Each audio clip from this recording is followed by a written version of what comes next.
അത് കാരണം കൊണ്ട് ഈ മണ്ണിലേക്ക് വരാൻ ആര് തയ്യാറായോ അവരോട് ഞാൻ വരാൻ പറയും.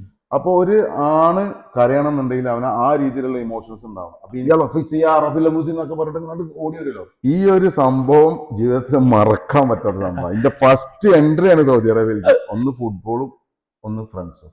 ഈ രണ്ട് കാര്യങ്ങൾക്ക് വല്ലാണ്ട് റൂമിലൊറ്റയ്ക്ക് ഇരിക്കുമ്പോൾ ഞാൻ ആത്മാർത്ഥമായിട്ട് ശ്രമിച്ചതൊക്കെ റബ്ബ് എനിക്ക് തന്നിട്ടുണ്ട്. അൽഹംദുലില്ലാഹ്. കുത്തി ചോര വന്നിട്ട് ടിഷ്യൂ പേപ്പർ വെച്ച് കാണിച്ചെടുത്ത് നിർത്തിപ്പോയി. പൈസ ഉണ്ടോ?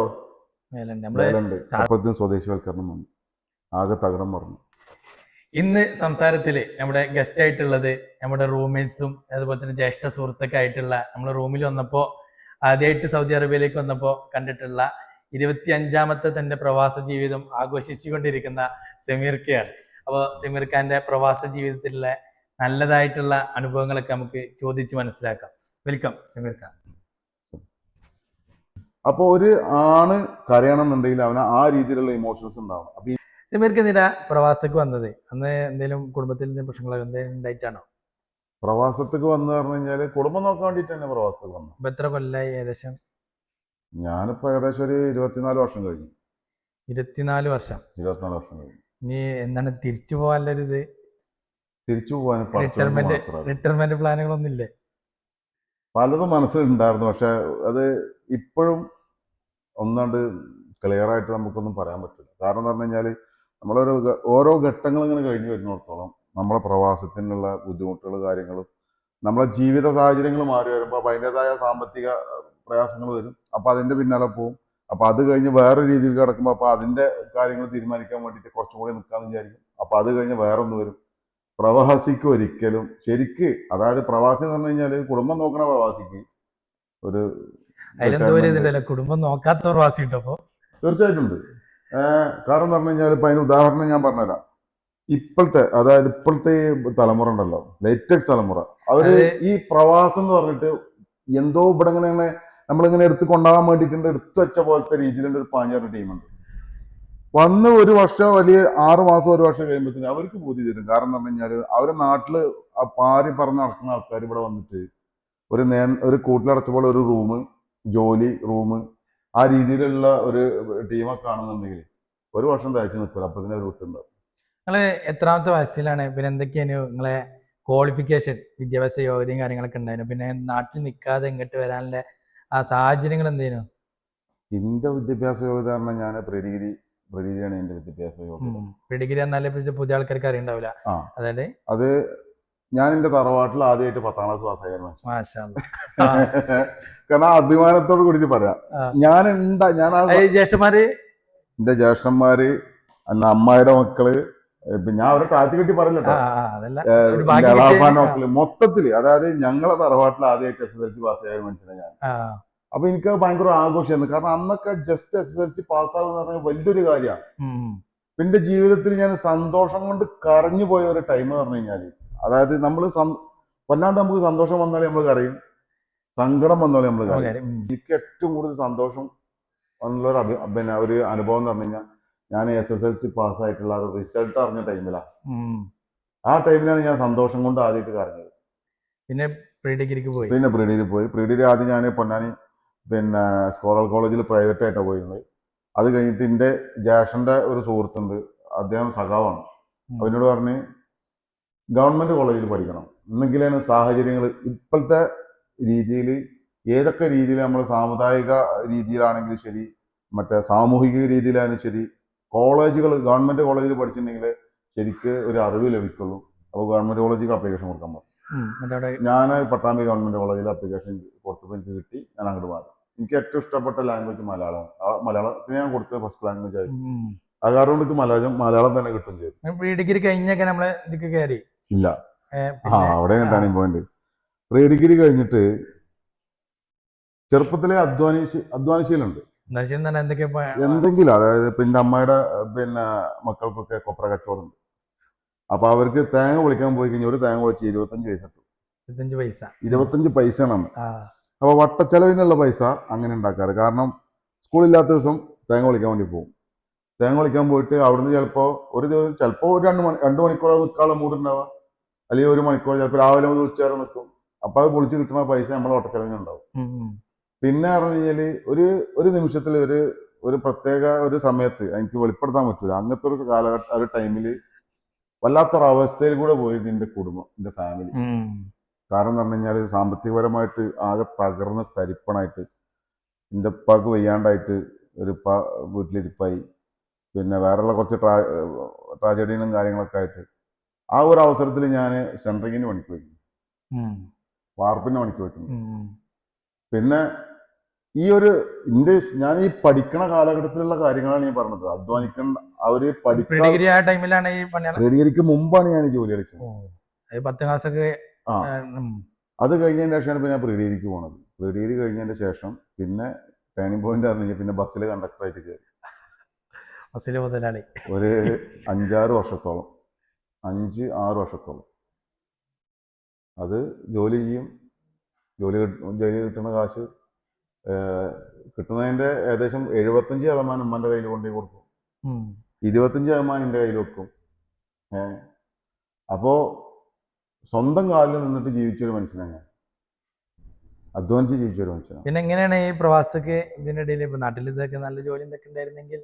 പ്രവാസത്തേക്ക് എത്താൻ മെയിനായിട്ടുള്ളൊരു കാരണം എന്ന് പറഞ്ഞു കഴിഞ്ഞാല് അതിന്റെ ഇടയിലായിരുന്നോ കല്യാണം ഇങ്ങോട്ട് വരുന്നതിന് മുമ്പാണോ ശേഷമാണോ? അല്ലല്ല, ഞാൻ പ്രവാസിയായിട്ട് 3.5 വർഷം കഴിഞ്ഞതിന് ശേഷം നാട്ടിൽ പോയിട്ടാണ് കല്യാണം നടന്നത്. പിന്നെ പറഞ്ഞു കഴിഞ്ഞാൽ അന്നത്തെ കാലത്തൊക്കെ പറഞ്ഞു കഴിഞ്ഞാല് ഇന്നെപ്പോലത്തെ ഉള്ള ജനറേഷന് ഗൾഫ് എന്ന് പറഞ്ഞു കഴിഞ്ഞാൽ ഒരു സ്വപ്ന. അന്ന് അതൊരു ട്രെൻഡാണ് ആൾക്കാരുടെ ഇടയില്. കാരണം ഗൾഫിൽ പറഞ്ഞു കഴിഞ്ഞാല് ഇപ്പോ എന്റെ ശേഷം പിന്നെ മൂത്ത ശേഷം ഗൾഫിലായിരുന്നു. പിന്നെ എൻ്റെ അളാപ്പ വേറെയുള്ള ഒരുപാട് ബന്ധുക്കളൊക്കെ ഗൾഫിലാണ്. അപ്പൊ ഇവരൊക്കെ വന്നിട്ട് നല്ല തുണിക്കുപ്പായൊക്കെ ഇട്ടിട്ടുണ്ട് പുറത്തേക്ക് ഇറങ്ങി ആ സ്പ്രേ ഒക്കെ അടിച്ചിറങ്ങുമ്പോ അപ്പൊ നമ്മളൊക്കെ ചെറിയ കുട്ടികൾ. അപ്പൊ ഈ ഒരു ഇതാണ് നമ്മൾ കാണുന്നത്. അപ്പൊ ഇവിടെ ഇങ്ങനെ എന്താ പറയാ, അതൊരു രാജാക്കന്മാരെ പോലെ ജീവിക്കുക എന്നുള്ള ഒരു മൈൻഡ് സെറ്റാണ് മനസ്സിലുള്ളത്. അപ്പൊ ഗൾഫിലേക്ക് കയറണം, ഗൾഫിൽ കയറിയിട്ട് പിന്നെ ലൈഫ് ഒന്ന് സെറ്റ് ചെയ്യണം, പിന്നെ വീട്ടിലെ കാര്യങ്ങളൊക്കെ ഒന്ന് സെറ്റാക്കണം, ഇതൊക്കെയാണ് മനസ്സിലുണ്ടായിരുന്നു. അത് ഗൾഫിൽ ഇവിടെ വന്നിറങ്ങിയത് വലിയ ട്രാജഡി, വലിയൊരു കഥ പറയാണ്. അങ്ങനെ അന്നത്തെ കാലത്ത് പറഞ്ഞു കഴിഞ്ഞാല് വിസ, നമ്മളെ ജോബ് വിസക്കൊക്കെ നല്ല പൈസ കാശ് കൊടുക്കണം. ലക്ഷങ്ങളൊക്കെ കൊടുത്തിട്ടാണ് 3 ലക്ഷം 4 ലക്ഷം ഒക്കെ കൊടുക്കണം. അപ്പൊ ആ ടൈമിൽ ഹൗസ് ഡ്രൈവർമാരെ വിസ, സായ്ക്കാസിന്റെ വിസ കിട്ടും. അവന്റെ ജാഷന്റെ ഗഫീലിന്റെ ഗറഫില് സായ്ക്കാസിന്റെ വിസ ഇറക്കി ഞാൻ അതിലാണ് കയറി പോകുന്നത്. ഞാൻ വരുമ്പോ ഇവിടെ അന്നത്തെ നിയമം എന്ന് പറഞ്ഞാൽ 35 വയസ്സ് തികഞ്ഞ ആൾക്കാർക്ക് മാത്രമേ ഹൗസ് ഡ്രൈവറായിട്ട് ജോലി ചെയ്യാൻ പറ്റൂ. അങ്ങനത്തെ ഒരു നിയമമായിരുന്നു. അപ്പൊ അവിടെ നാട്ടിൽ പറഞ്ഞു കഴിഞ്ഞാൽ അങ്ങനത്തെ സിറ്റുവേഷനിൽ പിന്നെ അതൊരു വിഷയമായിരുന്നില്ല. ഒരു പാസ്പോർട്ടിന്റെ ഒരു 35 വയസ്സുള്ള പാസ്പോർട്ട് ഒപ്പിക്കാറുണ്ട് വെരി സില്ലി മാറ്റർ നാട്ടിലുണ്ടായിരുന്നു. ഞാൻ 35 വയസ്സുള്ള പാസ്പോർട്ട് ഒപ്പിച്ചു, ഞാൻ കയറി പോന്നു, ഇവിടെ ജോലി ചെയ്ത്. പിന്നീട് ഇപ്പൊ അത് പറയുമ്പോൾ തന്നെ വീണ്ടും പറയാം, ഞാൻ ആ പാസ്പോർട്ട് ഇവിടെ സറണ്ടർ ചെയ്തിട്ട് ഒരു കാലത്ത് എനിക്ക് അതിനെക്കുറിച്ച് കുറ്റബോധം ഉണ്ടായിട്ട് ഞാൻ ആ പാസ്പോർട്ട് ഇവിടെ സറണ്ടർ ചെയ്ത് നിയമപ്രകാരം ഗവൺമെന്റിന് ഞാൻ ഫൈൻ അടച്ച് എല്ലാം ക്ലിയർ ചെയ്തിട്ട് പക്ക പ്രോപ്പർ ആക്കിയിട്ടാണ് ഞാൻ എൻ്റെ ഫാമിലിനെ അങ്ങോട്ട് കൊണ്ടുവന്നത്. ഇപ്പോ അതിനുശേഷം എനിക്കൊരു മനസമാധാനം ഉണ്ടായിട്ടുള്ളൂ. കാരണം എൻ്റെ പാസ്പോർട്ടിൽ പിന്നെ വയസ്സൊക്കെ കൂടുതലാണ്.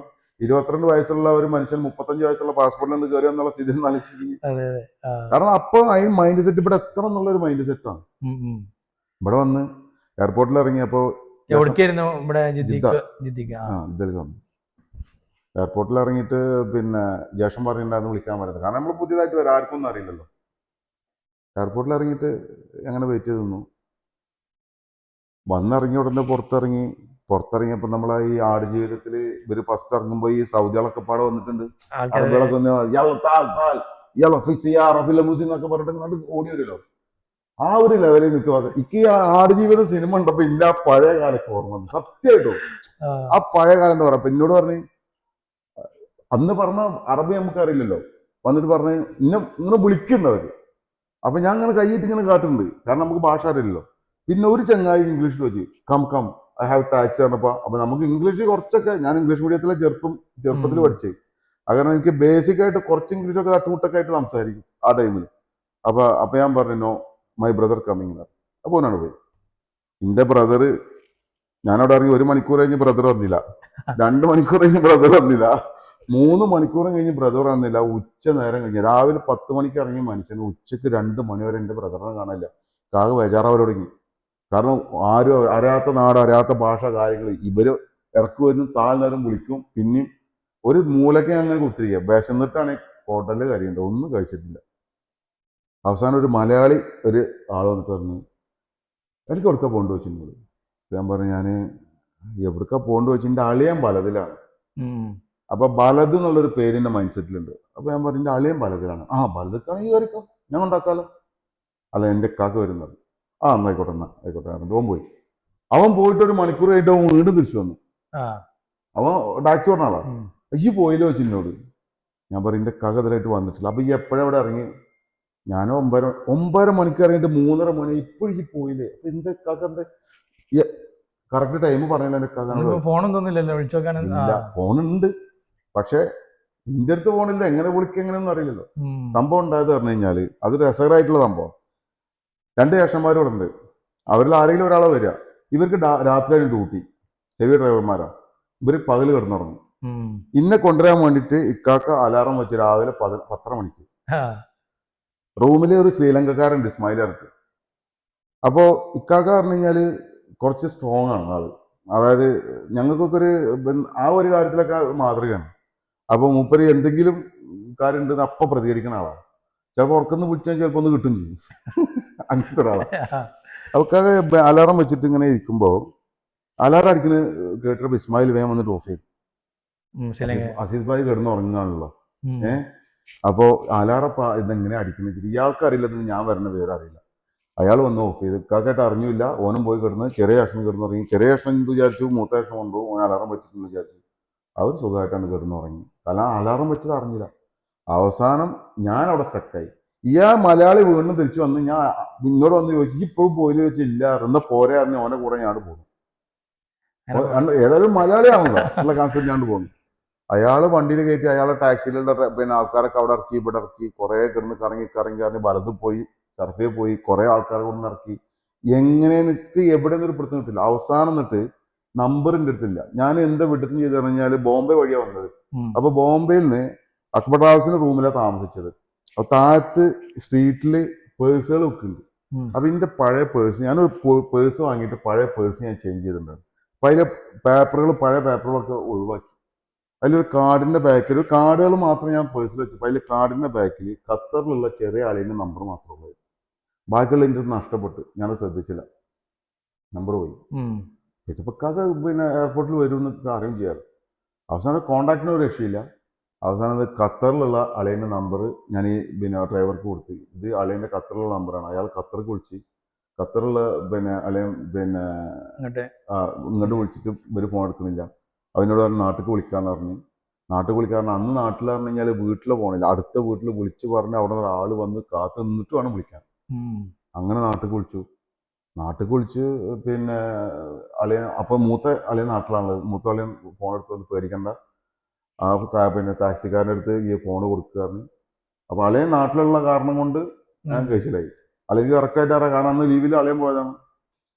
അങ്ങനെ ടാക്സിക്കാരൻ്റെ അടുത്ത് ഫോൺ കൊടുത്തപ്പോൾ അളിയൻ പറഞ്ഞ് ഇഷാറ സമാനിയിൽ അവർ ഇഷാറ പറഞ്ഞു. ആ ഇഷാറയുടെ തൊട്ടപ്പുറത്ത് ഉള്ള റൂമാണ് അവരുടെ റൂം. ഈ അവിടെ കൊണ്ടുപോയിട്ട് അവിടെ ഇറക്കി കൊടുത്താളെ. അവിടെ റൂം നേരെ ഓപ്പോസിറ്റുള്ള റൂം അവിടെ മുട്ടി കഴിഞ്ഞാൽ അവർ തുറന്നു. ചപ്പ് കിടന്ന് ഉറങ്ങിപ്പോയതാവുന്നു. വൈകുന്നേരം 5:30-6 മണിയൊക്കെ. രാവിലെ 9 മണിക്ക് ഇറങ്ങിയ മനുഷ്യനേട്ടാ 6 മണി എന്നിട്ട് അവിടെ എത്തി. ഈ ഒരു സംഭവം ജീവിതത്തിൽ മറക്കാൻ പറ്റാത്ത സംഭവം. ഇതിന്റെ ഫസ്റ്റ് എൻട്രിയാണ് സൗദി അറേബ്യയിൽ. അതിന്റെ ആകണ്ട് ബേജാറായിട്ടുള്ള ഒരു സംഭവമാണത്. ഇവിടെ വന്നിട്ട് റൂമിലിരുന്ന് ജ്യേഷ്ഠന്മാരുടെ റൂമിൽ തന്നെ അൽഹംദുലില്ലാ അതിലൊന്നും ഒരു കുഴപ്പമുണ്ടാവില്ല. ഭക്ഷണത്തിന് ഭക്ഷണം. പിന്നെ നമ്മള് എന്താ പറയാ, നാട്ടിലിങ്ങനെ പാറി പറന്ന് നടക്കുന്ന ആൾക്കാരാണ്. Football, friends. നമ്മളെ മൈൻഡ് സെറ്റ് പറഞ്ഞാൽ ഫുട്ബോളും ഫ്രണ്ട്സിലാണല്ലോ ഉണ്ടാവുക.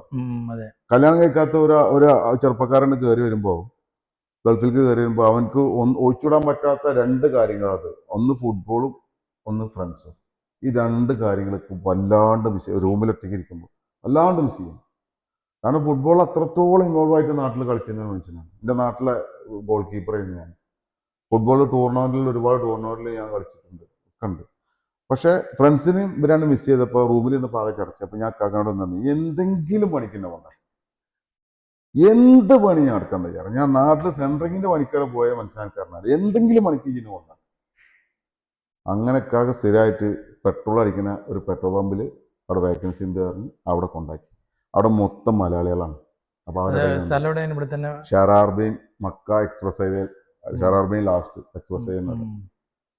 അവിടെ നിന്ന് ആ പെട്രോൾ പമ്പിൽ ജോലി ചെയ്ത് 3.5 വർഷം ജോലി ചെയ്ത് കണ്ടിന്യൂ ആയിട്ട് നാട്ടിൽ പോവാതെ ഈ 3.5 വർഷം ജോലി ചെയ്തതിന്റെ ശേഷമാണ് ഞാൻ നാട്ടിൽ പോകുന്നത്. ഇൻഷാല്ലാ. എന്നിട്ട് പോയിട്ട് കല്യാണം കഴിഞ്ഞു. കല്യാണം കഴിഞ്ഞു. കല്യാണം കഴിഞ്ഞിട്ട് പിന്നെയും അപ്പോൾ ഇവിടെ നിർത്താനൊരു ഇതുണ്ടായിരുന്നോ? ഇല്ല, tendency ഉണ്ട്? ഒരിക്കലുമില്ല. പിന്നെ ഉത്തരവാദിത്വം കൂടല്ലേ. അത് ശരി. എന്താ പറയുക, നമ്മൾ ഒറ്റത്തടി എന്നുള്ള രീതിയിൽ നിന്ന് മാറിയില്ലേ. ഉം. പിന്നെ ഇപ്പൊ ഇവിടെ ഈ 3.5 വർഷം നിൽക്കുമ്പോഴും മാസം കിട്ടുന്ന ശമ്പളം എല്ലാം നാട്ടിൽ അയച്ചു കൊടുക്കല്ലേ. വീട്ടിലെ ചെലവ് കാര്യങ്ങള് ഉമ്മാക്ക് അയച്ചു കൊടുക്കും. എനിക്ക് എന്റെ കാര്യം നോക്കിയാൽ മതി. പക്ഷെ ഞാൻ എന്റെ കുടുംബം നോക്കി. 3.5 വർഷം നിന്ന് ഈ 3.5 വർഷം ഞാൻ കുടുംബത്തിന് വേണ്ടിയിട്ട് കഷ്ടപ്പെട്ടിട്ടുള്ളത്. എന്റെ സ്വന്തം കാര്യം നോക്കുകയാണെങ്കിൽ എനിക്ക് ഏകദേശം ഒരു 1.5 ഏക്കർ സ്ഥലം മേടിക്കാനുള്ള കാശുണ്ടായിരുന്നത്. ഞാനത് ചെയ്തിട്ടില്ല. കുടുംബം നോക്കാൻ വേണ്ടിയിട്ടുണ്ട്. കാരണം എന്ന് പറഞ്ഞു കഴിഞ്ഞാൽ അതെല്ലാവരും അങ്ങനെ തന്നെയായിരുന്നു. ജ്യേഷ്ഠന്മാരായാലും നമ്മളായാലും ഞാനായാലും ശരി, വീട്ടിലെല്ലാവരും അത്രത്തോളം ഒരു ഐക്യത്തിൽ പോണ കാരണം കൊണ്ട് കുടുംബപരമായിട്ട് എല്ലാവരും അങ്ങനെ തന്നെ. ഒരു 3.5 വർഷം കഴിഞ്ഞ് പിന്നെ ജോലി മാറ്റോ എന്ത്? പിന്നെ എപ്പോഴാണ് ജോലി 3.5 വർഷം കഴിഞ്ഞ് നാട്ടിൽ പോയി. ഒരൊറ്റ 2 പെണ്ണുണ്ടോ. ആദ്യത്തെ പെണ്ണി ഇന്നെ പറ്റിയില്ല തോന്നുന്നു കേട്ടോ. എനിക്കെന്താണെന്ന് അറിയില്ല. രണ്ടാമത്തെ ഞാൻ പോയി കണ്ട് അത് കല്യാണം നടന്നു. കല്യാണം നടന്നിട്ട് അന്ന് പിന്നെ നാട്ടിൽ പോകുമ്പോൾ 6 മാസത്തെ ലീവാണല്ലോ. ഇപ്പൊ നമ്മളെ കമ്പനിയിൽ എത്ര ലീവ് എനിക്കറിയാലോ. 6 മാസത്തെ ലീവ്. 6 മാസം ലീവ് നാട്ടിൽ നിന്ന് തിരിച്ചു പോന്നു. തിരിച്ചു വന്നിട്ട് പിന്നെ 1 വർഷം വീണ്ടും പെട്രോൾ പമ്പിൽ ജോലി ചെയ്തു. 1 വർഷം ജോലി ചെയ്തിട്ട് പിന്നെ എൻ്റെ ചെറിയ ജ്യേഷ്ഠൻ്റെ സുഹൃത്ത് പാർട്ണർഷിപ്പിലുള്ള ഒരു മൊബൈൽ ഷോപ്പ് ഉണ്ട് ജിസാനിൽ. അവിടെ വണ്ടി ഓടുന്നുണ്ട് അവരെ. അപ്പോൾ ഭാഷ കൈകാര്യം ചെയ്യാറ് ഹിന്ദി സംസാരിക്കാൻ അറിയണ, ഉറുദു ഹിന്ദി സംസാരിക്കാൻ അറിയണ ഒരാള്, പിന്നെ ഭാഷ കൈകാര്യം അറബ് ഇപ്പൊ 3.5 വർഷം നിന്ന് 4 വർഷത്തോളായി. അത് സംസാരിക്കാൻ അറിയുന്ന ഒരാളൊന്ന് കുറച്ച് സ്മാർട്ടായിട്ടുള്ള ഒരാളെ വേണമെന്ന് പറഞ്ഞിട്ട് അവരിങ്ങനെ നിൽക്കുന്ന ടൈമാണ്. അപ്പൊ എനിക്കാണെങ്കിൽ ഈ മൊബൈലിന്റെ പിന്നെ ഫീൽഡ് ഭയങ്കര ക്രേസ് ഉള്ള ഒരാളാണ്. പുതിയ പുതിയ ആളിങ്ങനെ വന്നുകൊണ്ടിരിക്കണേ. അതായത് 6630 ഒരു ഫോൺ മേടിച്ചിട്ട് എനിക്ക് അതിനെ കുറിച്ച് അറിയില്ല. ഞാൻ എന്റെ ആഗ്രഹം കൊണ്ട് ഞാനൊരു കുറി കൂടി. ഒരു ഫോൺ, എനിക്ക് നല്ലൊരു സ്മാർട്ട് ഫോൺ മേടിക്കണം എന്നുള്ള ആഗ്രഹം കൊണ്ട് ഞാനൊരു കുറി കൂടിയിട്ട് 600 റിയാലിന്റെ ഒരു കുറി കൂടിയിട്ട് 10 മാസം 60 റിയാൽ വെച്ചിട്ട് 600 റിയാലിന്റെ ഒരു കുറി കൂടി. ഈ കുറി കൂടിയിട്ട് ഷാറ പലസ്തീനിൽ വന്നിട്ട് ഞാൻ ആ ഫോണ്, ബ്ലൂടൂത്ത് വർക്ക് ചെയ്യുന്ന ഫോണാണ്, ആ ഫോണ് മേടിച്ചിട്ട് റൂമിൽ ചെന്നിട്ടാണ് എനിക്ക് സമാധാനം. കാരണം അത്രത്തോളം ക്രേസ് ചെയ്ത് എനിക്ക് അന്ന് പമ്പ് ജോലി ചെയ്യുന്ന സമയത്താട്ടോ. എന്നിട്ട് അതിന്റെ ബ്ലൂടൂത്ത് ഉണക്കിയപ്പോ ആ ബ്ലൂടൂത്തിന്റെ സിഗ്നൽ ഇങ്ങനെ കാണിക്കുമല്ലോ, സെർച്ച് അന്ന് പമ്പിലത്തിന് ശമ്പളം എന്ന് പറയാൻ പറ്റും. ശമ്പളം 800 റിയാല്. അത് കഴിഞ്ഞ് പിന്നെ 1000 റിയാല്, അത്രേ ഉള്ളൂ. പക്ഷെ അന്ന് 800 റിയാൽ ശമ്പളം കിട്ടുമ്പോ ഒരു പവന്റെ സ്വർണത്തിന് അന്ന് എത്ര വില അറിയോ? 210 റിയാലാണ്. പക്ഷെ 1 മിനിറ്റ് നാട്ടിൽ കുളിക്കാൻ എത്ര അറിയോ? 4 റിയാൽ 75 പൈസ. അതും ബൂത്തില്. അപ്പൊ ഇങ്ങനെ മാസത്തില് അല്ലെങ്കിൽ ആഴ്ചയില് അങ്ങനെ മാത്രമേ വിളിക്കുള്ളൂ? ആഴ്ചയില് മാസത്തിലൊന്നുമില്ല. കല്യാണം കഴിക്കുന്നതിന് മുമ്പേ എന്റെ അമ്മ ചീത്തറച്ചിലാണ്. കാരണം ആ ചെക്കനോടൊന്ന് വിളിക്കാൻ വരും, സൗണ്ട് ഒന്ന് കേൾക്കട്ടാറുണ്ട്. കാരണം 1 മിനിറ്റ് വിളിക്കണമെങ്കിൽ 4.25 റിയാലാണ്. ഈ 4.25 റിയാലിന് 2 സാൻഡ്വിച്ചും 2 അസീരും കുടിക്കാം. മനസ്സിലായോ? അന്നത്തെ കാലത്ത്. കാരണം 1 റിയാലിന്റെ സാൻഡ്വിച്ചും നുസ് റിയാലിന്റെ അസീറുമാണ് 1.5 റിയാല്. 4.25 3 സാൻഡ്വിച്ചും 3 അസീറും കുടിക്കാം. നമ്മൾ വിളിക്കോ? പിന്നെ അന്നൊക്കെ ഉണ്ടി പോണായിട്ടുള്ള സാധനം ഉണ്ടാവും. അപ്പൊ അത് 1 മിനിറ്റിന് 2 റിയാൽ വെച്ച് കൊടുത്താൽ മതി. അതാ ഒരു വലിയൊരു കട്ടായിട്ട് ഒരാൾ വരും. വന്നു കഴിഞ്ഞാൽ ഞങ്ങളൊരു 10-12 ആൾക്കാർ ഒരുമിച്ച് വിളിച്ചിട്ട് ഇത്ര മിനിറ്റ് നോക്കിയിട്ടാണ്ട് കൊടുത്തിട്ട് ആണ് പോകല. പിന്നെ ഉള്ളത് അവിടെ ഒരു ബൂഫിയയിൽ ചേക്കുബായി പറഞ്ഞിട്ടുള്ള ആളുണ്ട്. മൂപ്പടുത്താണ് അന്നൊരു എറിക്സന്റെ ഒരു ഫോൺ ഉള്ളത്. പെരുന്നാക്കൊക്കെ ഞങ്ങൾ എല്ലാവരും കൂടി കൂടിയിട്ട് പിരിവിട്ടിട്ട് 50 റിയാലിന്റെ ഒരു കാർഡ് മിനിമം, നമ്മളിപ്പോ കയറ്റുന്ന 10 റിയാലിന്റെ കാർഡ് ഉണ്ടല്ലോ, 15 റിയാലിന്റെ, അന്ന് മിനിമം 50 റിയാലിന്റെ കാർഡ്. ആ 50 റിയാലിന്റെ കാർഡ് അതിൽ റീചാർജ് ചെയ്ത് കയറ്റിയിട്ട് എന്നിട്ട് പെരുന്നാൾക്ക് ഒരു 2 മിനിറ്റ് 5 മിനിറ്റ് ഒക്കെ പേരേക്ക് വിളിക്കും. അപ്പൊ എത്ര മിനിറ്റ് നമ്മൾ വിളിച്ച് അത് നോട്ട് ചെയ്ത് മൂപ്പര് പറഞ്ഞ മിനിറ്റാ. നമ്മൾ 50 റിയാലിന്റെ കാർഡ് അതിൽ കയറ്റിയത് മൂപ്പര് എത്ര പറഞ്ഞ മിനിറ്റ്, ആ മിനിറ്റാണ് കണക്ക്. അങ്ങനെയാണ് അന്ന് വിളിച്ചിരുന്നത്. പിന്നെ ബൂത്ത് മാറി, പിന്നെ ഫോൺ മേടിച്ച് നമ്പർ ഫസ്റ്റ്, പിന്നെ എൻ്റെ കൂടെ ജോലി എൻ്റെ അഭിപ്രായത്തിൽ ഞാനാവും ആദ്യം നമ്പർ എടുത്തിട്ടുണ്ടാവും, സ്വന്തമായിട്ടൊരു നമ്പർ. പിന്നെ ഇന്ത്യയിലേക്കായി എല്ലാവരും വിളിക്കും, നാട്ടിൽ നിന്നും എന്താവശ്യം എന്തെങ്കിലുമൊക്കെ ആയിട്ട്.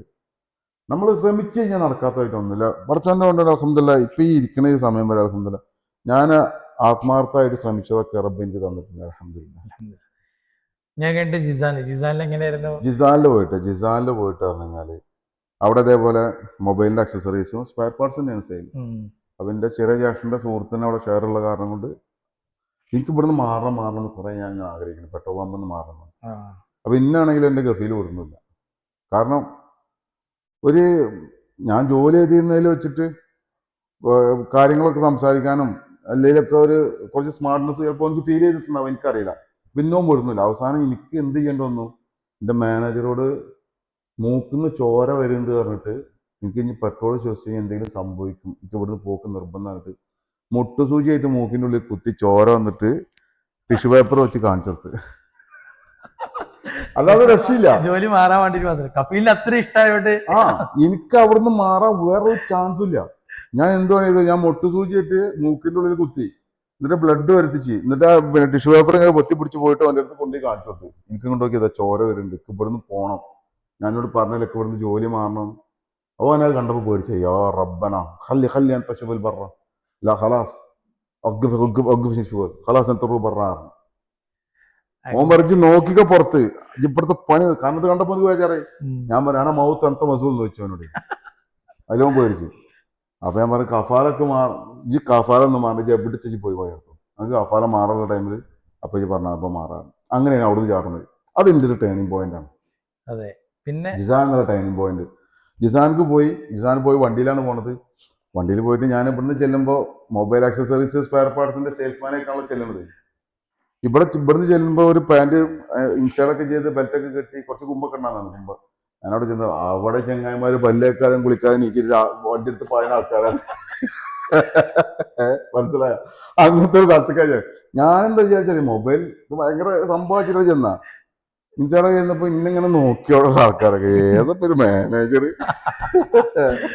ആ കോലത്തില് സംഭവം. പിന്നൊക്കെ ഏകദേശം 2 ദിവസം പോയപ്പോഴാണ് ശീലായി. പിന്നെ നമ്മൾ ഒരേ കോളത്തിലേക്കാണ് ആയി മാറി. പിന്നെ ഇപ്പൊ ചേരനത് നാട്ടിൽ ചെന്ന് നടക്കേണ്ടത് നിന്നണ്ടേ, അപ്പൊ നമ്മളവിടെ നടക്കുന്നത് നിന്ന് തുടങ്ങി. ഏകദേശം ഒരു മാസം കൊണ്ട് തന്നെ ഏകദേശം ഫുള്ള് പഠിച്ച് പിന്നെ വണ്ടിയിൽ സെയിൽസ് തുടങ്ങി. അത് കഴിഞ്ഞിട്ട് പിന്നെ ഷോപ്പിലേക്ക് മാറി, ഷോപ്പ് സെയിൽസ് തുടങ്ങി. പിന്നെ അവിടെ ഞാൻ ഹോൾസെയിൽ ആക്കണം എന്ന് പറഞ്ഞു. അപ്പോൾ ഹോൾസെയിലിൻ്റെ സാധനങ്ങൾ അവർ ഇറക്കി തന്നു. അത് ഒന്നുകൂടി വിപുലീകരിച്ചിട്ട് പിന്നെ വണ്ടികൾ കൂടി, പിന്നെ ഷോപ്പ് ഒരു ഷോപ്പും കൂടി ഇട്ട് കുഴപ്പമില്ലാത്ത രീതിയിലൊക്കെ അവിടെ അൽഹംദുലില്ലാ മാറി. അവിടുന്നാണ് പിന്നെന്ത് ഒരു എൻ്റെ മോൾക്ക്, രണ്ടാമത്തെ മോൾക്ക് വയ്യാണ്ടായിട്ട് അത് ഒരു മേജർ ഒരു ഇഷ്യൂ വന്നിട്ടുണ്ടായിരുന്നു. അപ്പോൾ അത് കാരണം അത് ഞാൻ നാട്ടിലുണ്ടെങ്കിൽ അത് പരിഹരിക്കാൻ പറ്റുന്നൊരു സിറ്റുവേഷൻ വന്നു. പിന്നെ വേറെ ചെറിയ പ്രശ്നങ്ങൾ ജോലി സംബന്ധമായിട്ട് നമ്മളൊരു പാർട്ട്ണർ അവരോടുള്ള ചെറിയ വിഷയവും കാര്യങ്ങളൊക്കെ ആയിട്ട്, അപ്പോൾ അതിലൊരു അസ്വാരസ്യം ഇങ്ങനെ വന്നപ്പോൾ എനിക്ക് മടുത്തവിടെ. അപ്പോൾ ഞാൻ എക്സിറ്റ് അടിച്ചു. എക്സിറ്റ് അടിച്ചു പോയി. ഇവിടെ മൊത്തം സൗദി അറേബ്യ നിർത്തിപ്പോയി. പക്ഷെ നിർത്തി പോകുമ്പോൾ ഞാൻ ഒരു കാര്യം ചെയ്തിട്ടുണ്ടാകുന്നത്, അവിടെ ഒരു വണ്ടിയിൽ ഷെയർ ഇട്ടുണ്ടായിരുന്നു. പക്ഷെ അത് വേറൊരു രീതിയിലുള്ള ഷെയറാണ് ഇട്ടത്. അവിടെ പോയിട്ട് ഏകദേശം നാട്ടിൽ ഏറ്റവും കൂടുതൽ നിന്ന സമയം അപ്പോഴാണ്. ഞാൻ ചെന്ന കാര്യം കൊണ്ട് എൻ്റെ മോളെ കൊണ്ടുപോയി ഞാൻ ബേബി മെമ്മോറിയൽ ഹോസ്പിറ്റലിൽ അഡ്മിറ്റ് ചെയ്ത് അവൾക്ക് ചെയ്യാനുള്ള ചികിത്സ ചെയ്ത് ഓപ്പറേഷൻ കഴിഞ്ഞ് ഇപ്പോൾ അൽഹംദുലില്ലാ ഇപ്പോൾ റാഹത്തായിട്ട്. അത് ആ ടൈമിൽ ചെന്ന കാരണം കൊണ്ട് മോളെ രക്ഷപ്പെട്ടു. എക്സിറ്റ് അടിച്ച് പോയിട്ട് എത്ര വർഷത്തോളം? ഒരു 11 മാസം നാട്ടിൽ നിന്നു. 11 മാസം. അപ്പോഴും പക്ഷെ വേറെ കാര്യം, ഈ 11 മാസം നാട്ടിൽ നിൽക്കുമ്പോൾ എനിക്ക് മാസം നാട്ടിലേക്ക് 75,000-80,000 രൂപ വെച്ചിട്ട് പൈസ വന്നിട്ടുണ്ടായിരുന്നു. കാരണം ഞാനൊരു ഷെയറിൽ ഇട്ട ഒരു ക്യാഷ് ഇങ്ങനെ വന്നിട്ടുണ്ടായിരുന്നു. ആ പൈസ എനിക്ക് കിട്ടിയില്ല എന്നുണ്ടെങ്കിൽ ഞാൻ 11 പോയിട്ട് 11 ദിവസം നിൽക്കൂല. കാരണം അതാണ് നാട്ടിലെ സിറ്റുവേഷൻ. മക്കള്, അത് കൂടാതെ ഫാമിലി, എല്ലാ കാര്യങ്ങളും നടത്തുന്നത്. എൻ്റെ ജീവിതത്തിൽ ഞാൻ പഠിച്ചൊരു പാഠം എന്ത്, പ്രവാസി ആയാലും ശരി പ്രവാസി അല്ലെങ്കിലും ശരി, പൈസ ഉണ്ടോ സാധാരണ പറയല് പൈസ വരും പോവും. അതങ്ങനല്ല. പൈസ ഉണ്ടെങ്കിൽ നമുക്ക് മാന്യത വരും, പൈസ ഇല്ലെങ്കിൽ മാന്യത പോവും. അങ്ങനെ മാറ്റണം, എന്തെങ്കിലേ കാര്യങ്ങൾ മുന്നോട്ട് പോകും. പൈസ ഉണ്ടോ വില ഉണ്ട്, പൈസ ഇല്ലേ ഒരു വിലയില്ല. അത് കഴിഞ്ഞിട്ട് പിന്നെ തിരിച്ച് വീണ്ടും പിന്നെ അവിടുന്ന് വന്നിട്ട് പിന്നെ ജിദ്ദയിൽ നമ്മളെ അവിടെ ഉള്ള പിന്നെ വണ്ടിയുള്ള ഷെയറുള്ള ആൾക്കാരാണ് ഇവിടെ ജിദ്ദയിൽ മൊബൈൽ ഷോപ്പ് ഇട്ടുണ്ടായിരുന്നു. അതിൻ്റെ പിന്നെ അക്സസറീസിൻ്റെ ഹോൾസെയിൽ ഷോപ്പ് ഇട്ടുണ്ടായിരുന്നു.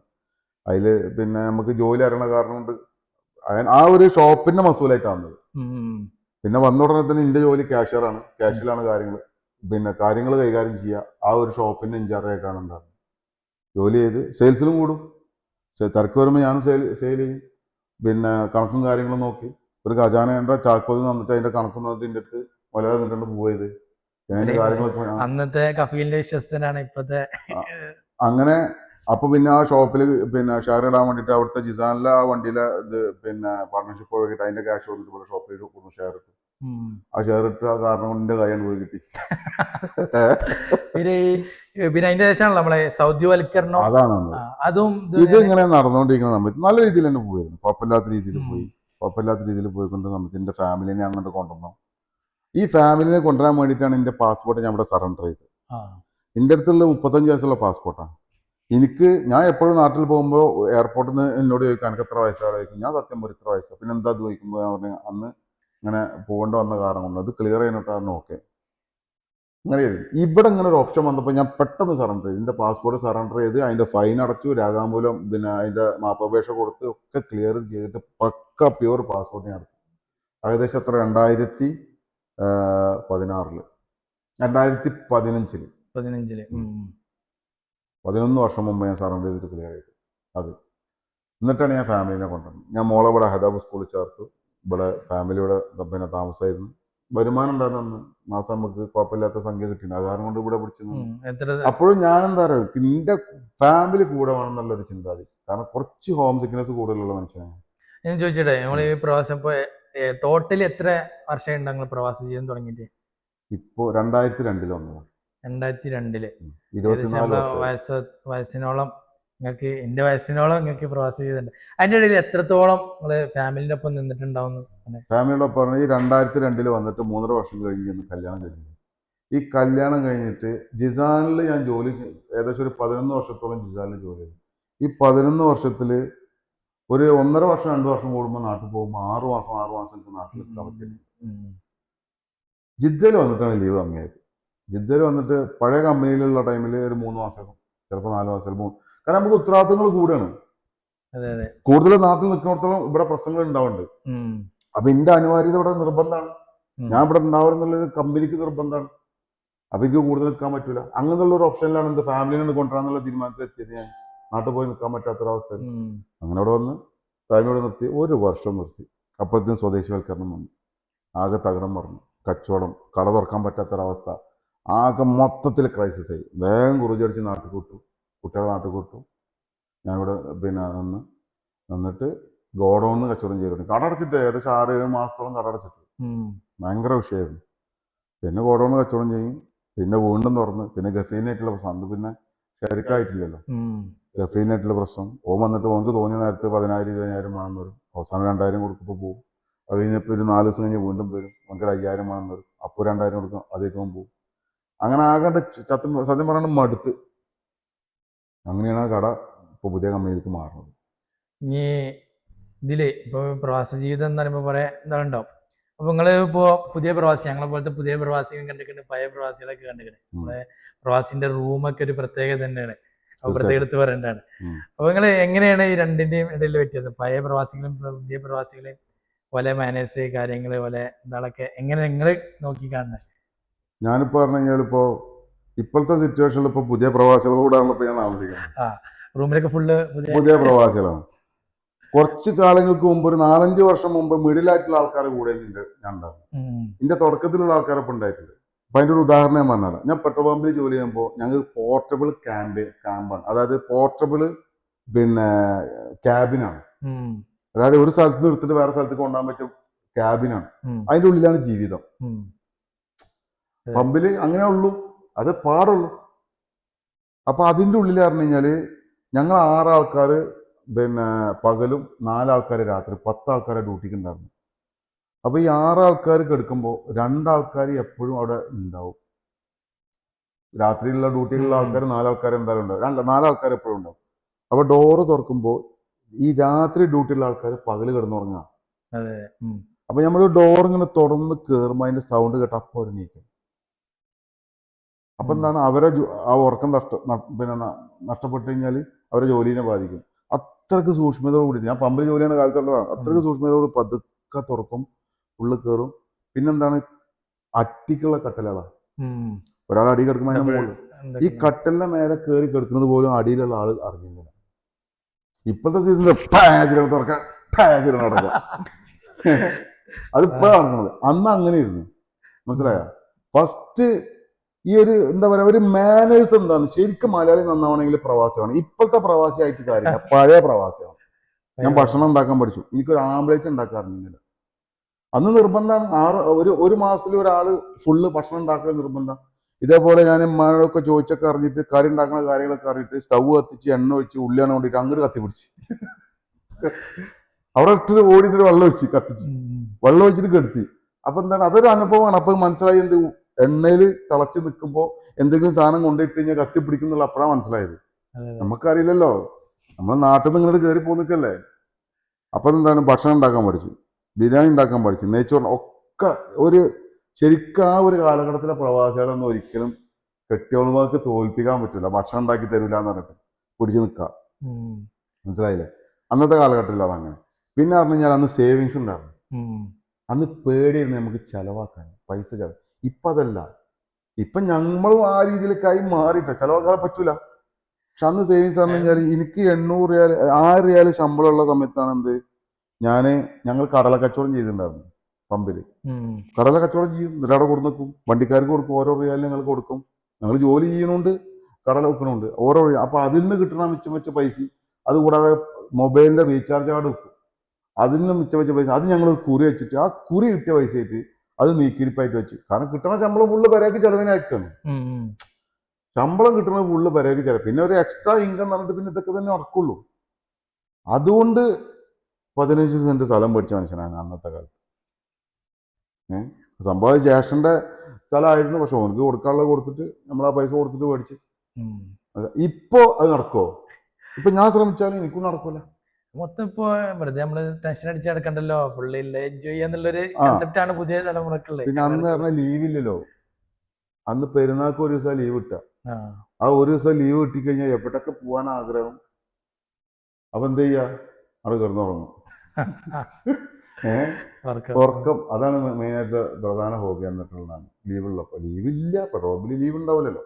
പെരുന്നാൾക്ക് ഒരു ദിവസം ലീവ് കിട്ടും. അതിങ്ങനെ ഓരോരുത്തർ റൗണ്ട് ചെയ്തിട്ട്, അത് വെള്ളിയാഴ്ച വ്യാഴാഴ്ച ശനിയാഴ്ച ഒന്നുമല്ല, എപ്പോഴാണോ ഗ്യാപ്പിട്ടുന്നത് അപ്പോൾ എടുക്കും. ഇപ്പൊ അങ്ങനെയല്ല. ഇപ്പൊ നമുക്ക് ആഴ്ചയിൽ ഒരു ദിവസം ലീവ് ഉണ്ട്, വെള്ളിയാഴ്ച. അൽഹംദുലില്ലാ. പെരുന്നാൾക്ക് 3 ദിവസം ലീവ് ഉണ്ട്.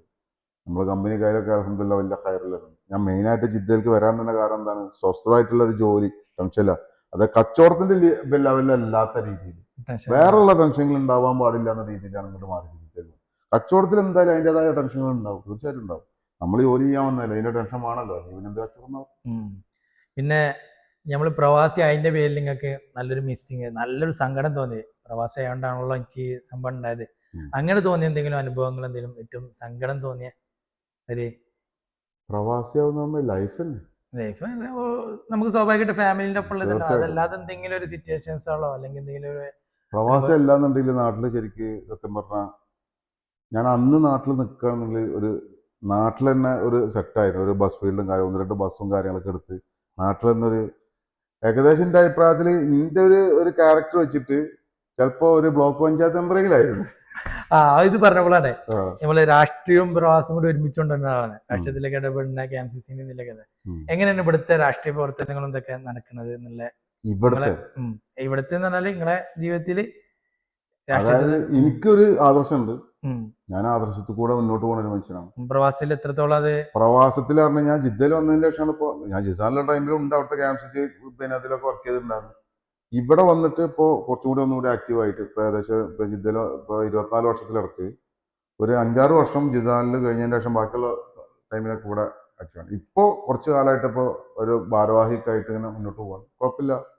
അത് നമുക്ക് എന്താ അറിയോ, അത് നമ്മൾ എത്ര കാലം കഴിഞ്ഞാലും ശരി നമ്മളൊരു സിഗ്നേച്ചർ ഉണ്ടാക്കുക എന്നുള്ളത് ഒരു മനുഷ്യന്റെ വ്യക്തമായിട്ടുള്ള ഒരു കാഴ്ചപ്പാടാണ്. ഇതിന്റെ ഒരു കാഴ്ചപ്പാട് നമ്മൾ എവിടെ ചെന്നാലും നമ്മൾ സിഗ്നേച്ചർ ഉണ്ടാക്കും.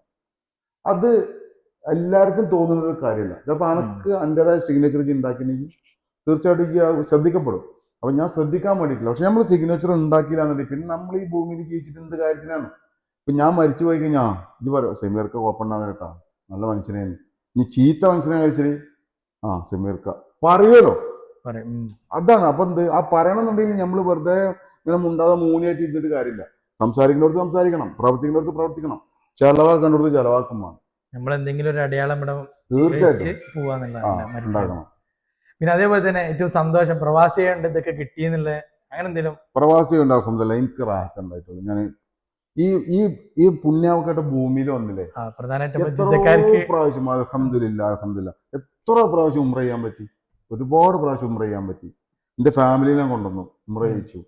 എൻ്റെ കുട്ടികളെല്ലാവരും ഇവിടെ വന്നിട്ട് ഉംറ ചെയ്ത മക്കളാണ്. മാഷാ അല്ലാ. ആ പിന്നെ പറഞ്ഞു കഴിഞ്ഞാൽ എനിക്കൊരു വലിയൊരു സങ്കടം എന്ന് പറഞ്ഞു കഴിഞ്ഞാൽ ഞാൻ അധ്വാനിച്ചിട്ട് അത് വലിയൊരു സങ്കടമാണ്. ഇപ്പോൾ പറഞ്ഞാൽ എനിക്ക് കണ്ണു പറയുന്ന ഒരു കാര്യമാണ്. ഞാൻ അധ്വാനിച്ചിട്ട് എൻ്റെ ഉപ്പാനെ നോക്കാൻ പറ്റിയില്ല എന്നുള്ളൊരു സങ്കടം. അല്ലാഹു മഗ്ഫിർ ലഹു. അത് ഞാൻ പിന്നെ ഡിഗ്രിക്ക് പഠിക്കുന്ന ടൈമിലാണ് ഇപ്പോൾ മരിച്ചത്. ഉം. അത് വലിയൊരു സങ്കടം. എപ്പോഴും അത് ആലോചിച്ച് കഴിഞ്ഞാൽ ഭയങ്കര ഒരു മനസ്സിലൊരു സങ്കടം. നമുക്ക് കാരണം ഇപ്പോൾ ഹജ്ജ് ചെയ്യാൻ വരണമെന്ന് ഒരുപാട് ആഗ്രഹം വെച്ചിരുന്നു. അപ്പോൾ അതിനൊക്കെ പറ്റി ഇപ്പം റബ്ബിൻ്റെ കൊണ്ടുകൂടി എനിക്ക് എൻ്റെ ഉപ്പാനെ കൊണ്ടുവരാൻ പറ്റും ഹജ്ജിന്. പക്ഷെ അത് വലിയൊരു സങ്കടമായിട്ട് കിടക്കുന്നത്. അള്ളാഹ് സ്വർഗത്തിൽ അതിനുള്ള പ്രതിഫലം കൊടുക്കുമാറാകട്ടെ. അതേപോലത്തെ ഒരു മകനെ കിട്ടിയതിന്റെ ഒരു പ്രതിഫലം കൂടി കൊടുക്കട്ടെ. പിന്നെ അതേപോലെ ഇനി ഒരു വലിയൊരു ആഗ്രഹം നമ്മളെ മുന്നിലുള്ളൊരു ഇതെന്താണ്, ഒരു പ്രവാസി എന്നുള്ള നിലക്കോ അല്ലെങ്കിൽ ഒരു വ്യക്തി എന്നുള്ള നിലക്ക് തന്നെ ഇനി നിങ്ങളുടെ മുന്നിലുള്ള ഒരു വലിയ ഇതും കൂടി നേടണം എന്നുള്ളൊരിത്. അതൊരു എന്താ പറയുക, ഇത് ഇപ്പം ഏകദേശം 24 വർഷം 25ാമത്തെ വർഷത്തിലേക്കാണ് പ്രവാസം ജീവിതം നയിക്കുന്നത്. ഇനി എൻ്റെ ആഗ്രഹങ്ങൾ പറഞ്ഞു കഴിഞ്ഞാൽ വലിയൊരു നേടണം എന്നുള്ള ആഗ്രഹം. എൻ്റെ ഉത്തരവാദിത്തങ്ങൾ മുന്നോട്ട് കുഴപ്പമില്ലാത്ത രീതിയിൽ മുന്നോട്ട് പോകണം എന്നുള്ളൊരു ആഗ്രഹം. അല്ലാതെ വേറെക്ക് കാരണം ഏകദേശം നമ്മളൊക്കെ പ്രവാസം നിർത്തേണ്ട സമയമായി, ഒരുപാട് സമയം. പക്ഷെ അതിൽ നമ്മൾ ലൈഫ് പാർട്ട്ണറും കൂടി അവരും കൂടി സഹകരിച്ചിട്ടാണല്ലോ ഈ നിൽക്കുന്നത്. കാരണം അവരുടെ ലൈഫും കൂടി സ്പോയിലറാവും. പ്രവാസിന്റെ ഭാര്യ എന്നുള്ളൊരു സംഭവം അവരൊരു സഹനശക്തി, അവരൊരു സഹകരണം കൊണ്ട് മാത്രമാണ് നമ്മൾ പ്രവാസിയായിട്ട് നിൽക്കുന്നത്. അവരുടെ സ്വഭാവം മാറിയിട്ടുണ്ടെന്നുണ്ടെങ്കിൽ നമ്മൾ എന്നോ ഇവിടുന്ന് ഇട്ട് പോയിട്ടുണ്ടാവില്ലേ. ഇപ്പൊ എൻ്റെ ഒരു ആഗ്രഹം എന്ന് പറഞ്ഞു കഴിഞ്ഞാൽ എൻ്റെ മക്കളെ നല്ല രീതിയിൽ പഠിപ്പിക്കണം. അവർ നല്ലൊരു രീതിയിൽ, ഇപ്പം എനിക്ക് 2 പെൺകുട്ടികളാണ് മൂത്തത്. അപ്പോൾ അവരെ നല്ല രീതിയിലാക്കിയിട്ട് അവരെ കെട്ടിച്ചയക്കണം.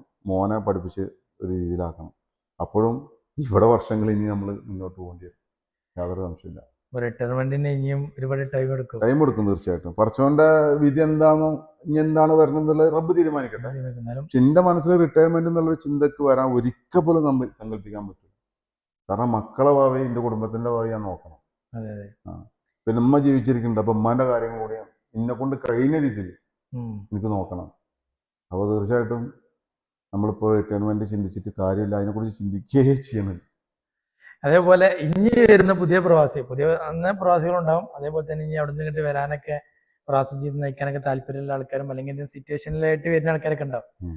അവരോട് എന്താണ് പുതിയ ആൾക്കാർ പണിയെടുക്കാൻ തയ്യാറാണെങ്കിൽ മാത്രം വന്നാൽ മതി. ഇവിടെ വന്നിട്ട് ഉടായ്പ കാട്ടിലെങ്കിൽ നടക്കൂല. കാരണം ഇപ്പോഴത്തെ പ്രത്യേകത പറഞ്ഞു കഴിഞ്ഞാൽ എത്രയോ 10,000-കണക്കിന് ആൾക്കാർ ജോലിയിലായിട്ടുണ്ട്. ഇപ്പോൾ ഇവിടെ ക്രൈസിസ് നമുക്ക് അറിയായിട്ടാണ്. എത്ര ആൾക്കാർ, ഇപ്പം ഞാൻ ഒരു മണ്ഡലം കമ്മിറ്റി KMCCയുടെ ഭാരവാഹിയാണ്. ഇന്നോട് എത്ര ആൾക്കാർ ചോദിക്കുന്നുണ്ടോ ജോലി ചാൻസ് ഉണ്ടോ, നിങ്ങൾക്കൊന്ന് അന്വേഷിക്കും. എനിക്കറിവിലുണ്ട് ഒരുപാട് ആൾക്കാർ.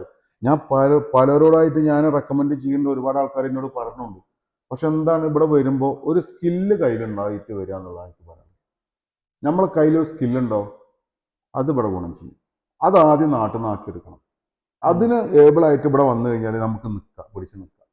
അല്ലാതെ വെറും നോർമലായിട്ട് സാധാരണ ഒരു ഡ്രൈവിംഗ് ലൈസൻസ് ആയിട്ട് ഇങ്ങോട്ട് വന്നിട്ട് ഒരു കാര്യമില്ല. ഇവിടെ വരികയാണെങ്കിൽ സ്കില്ലുണ്ടോ കഴിച്ചിലാവും. അത് ഇവിടുത്തെ നോർമലായിട്ടുള്ള അതിൽ വ്യത്യസ്തമായിട്ടുള്ളതാണെങ്കിൽ ഒന്നും കൂടി പിടിച്ച് നിൽക്കുക, പെട്ടെന്ന് തന്നെ ജോലി ചെയ്യും. അതാണ് മെയിനായിട്ട് പറയാനുള്ളത്. ഇനി നിങ്ങൾ സൗദിയെയും അതേപോലെ തന്നെ ബാക്കിയുള്ള നമ്മളെ GCC കൺട്രീസ്, ഗൾഫ് രാജ്യങ്ങളും, അതിൽ സൗദിക്ക് എന്താ നിങ്ങളൊരു പ്രത്യേകതയായിട്ട് കാണുന്നത്? അതാണോ? ഇനിയിപ്പോൾ ചില ആൾക്കാർ പറയും ദുബായ് ആണ് ഏറ്റവും നല്ലത്. അങ്ങനെ അതിൽ നിങ്ങൾ ഏതാണ് തിരഞ്ഞെടുക്കുക? ഒരാൾ എന്നോട് ചോദിക്കാണ് ദുബായ് ആണോ? എനിക്ക് എൻ്റെ ഫേവറേറ്റ് സൗദി തന്നെയാണ്. സൗദി തന്നെയാണ്. കാരണം എന്ന് പറഞ്ഞു കഴിഞ്ഞാൽ ഞാൻ ദുബായിൽ നിന്നിട്ടുണ്ട്. പക്ഷെ ജോലി ചെയ്യാൻ വേണ്ടിയിട്ടല്ല. ഞാൻ ദുബായിൽ പോയിട്ടുണ്ട്. ഞാൻ അബുദാബിയിൽ പോയിട്ടുണ്ട്. എൻ്റെ കസിൻസിന്റെ റൂമിൽ ഞാൻ താമസിച്ചിട്ടുണ്ട്. അതുകൂടാതെ ഞാൻ ദുബായിൽ കൊറോണ ടൈമിൽ ഞാൻ ക്വാറന്റൈനിൽ അവിടെ ഇരുന്നത്. പിന്നെ അവിടെ മാർക്കറ്റുകളിൽ ഞാൻ പോയിട്ടുണ്ട്. അവിടുത്തെ ലൈഫ് വേറെയാണ്. അവിടുത്തെ ലൈഫ് പറഞ്ഞു കഴിഞ്ഞാൽ അവിടെ കൂടുതൽ ഫ്രീഡം ഉള്ള രാജ്യമാണല്ലോ. അവിടെ വലത്തേക്ക് തിരിഞ്ഞു കഴിഞ്ഞാൽ പള്ളി, ഇടത്തേക്ക് തിരിഞ്ഞാൽ ബാറുമാണ്. അപ്പൊ ആ രീതിയിൽ നടക്കുന്ന ആൾക്കാർക്ക് നടക്കുക. നാട്ടിൽ നിന്ന് അങ്ങനത്തെ ഇവിടെ വന്നു കഴിഞ്ഞാൽ നടക്കൂല. സൗദിയിൽ നടക്കൂല. കാരണം സൗദി അറേബ്യയിലെ നിയമത്തിനനുസരിച്ച് തന്നെ മുന്നോട്ട് പോകാം. പിന്നെ വേറെയുള്ള രീതികളൊക്കെ ഉണ്ട്. പക്ഷെ അത് എത്തിപ്പെടണമെങ്കിൽ കുറച്ച് പ്രയാസമാണ്. മനസ്സിലായില്ലേ? പക്ഷെ ഇവിടുത്തെ ലൈഫ് പറഞ്ഞാൽ സൗദി അറേബ്യയുടെ പൈസക്ക് ഒരു ബർക്കത്ത്, ഈ മണ്ണിനൊരു ബർക്കത്തുണ്ട്. ഇവിടുന്ന് കിട്ടുന്ന നമ്മൾക്കുള്ള ആ ഒരു പൈസ ഉണ്ടല്ലോ, അത് നല്ല രീതിയിൽ ചിന്തിച്ച് നല്ല രീതിയിൽ ജീവിക്കുന്ന ഒരു വ്യക്തി, ജോലി ചെയ്യുന്ന വ്യക്തിക്കാണെങ്കിൽ അത് അവൻക്ക് നന്നായിട്ട് ഉപകരിക്കും. നമുക്ക് അത് ജീവിതത്തിൽ നമുക്ക് എന്തെങ്കിലും കാര്യത്തിലേക്ക് ബാക്കിയാക്കും ചെയ്യാം.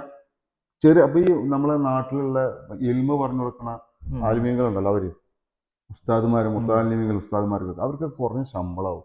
പക്ഷെ അവർ ചെയ്തു കൊടുക്കണ ആ കാരണം കൊണ്ട് ആ കുറഞ്ഞ ശമ്പളമാണ് അവർക്ക് റാഹത്തായിട്ട് ലൈഫ് മുന്നോട്ട് പോകും. ആ രീതിയിലുള്ള ഒരു ബർക്കത്തുള്ള പൈസയാണ് സൗദി അറേബ്യ. കുറഞ്ഞ ശമ്പളക്കാരനും കൂടുതലുള്ള ശമ്പളക്കാരനും ഒരു ബർക്കത്തുണ്ട്. ഉം.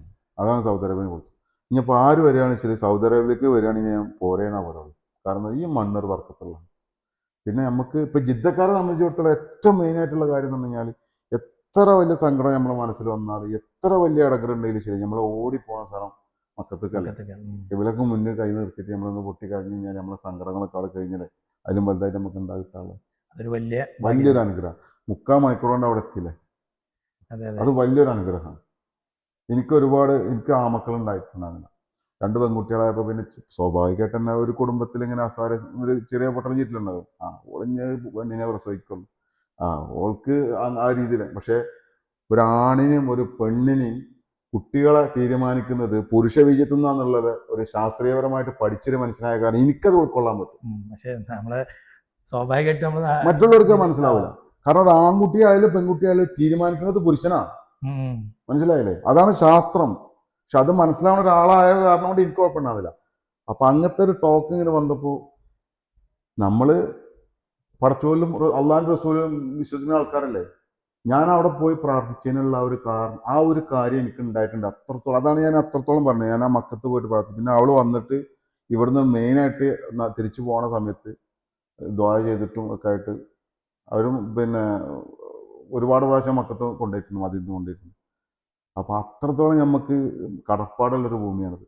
കാരണം എനിക്ക് റബ്ബിന്റെ വേണ്ടുകൊണ്ട് അൽഹംദുലില്ലാ അടുത്ത പ്രാവശ്യം എനിക്ക് ആൺകുട്ടിനായിട്ട് പടച്ചോനെ അനുഗ്രഹിച്ചു. കാരണം അത് നമ്മൾ പ്രൂഫ് ചെയ്യണമെന്നുള്ളത് ആണായാലും പെണ്ണായാലും പടച്ചോൻ തരുന്നതാണ്.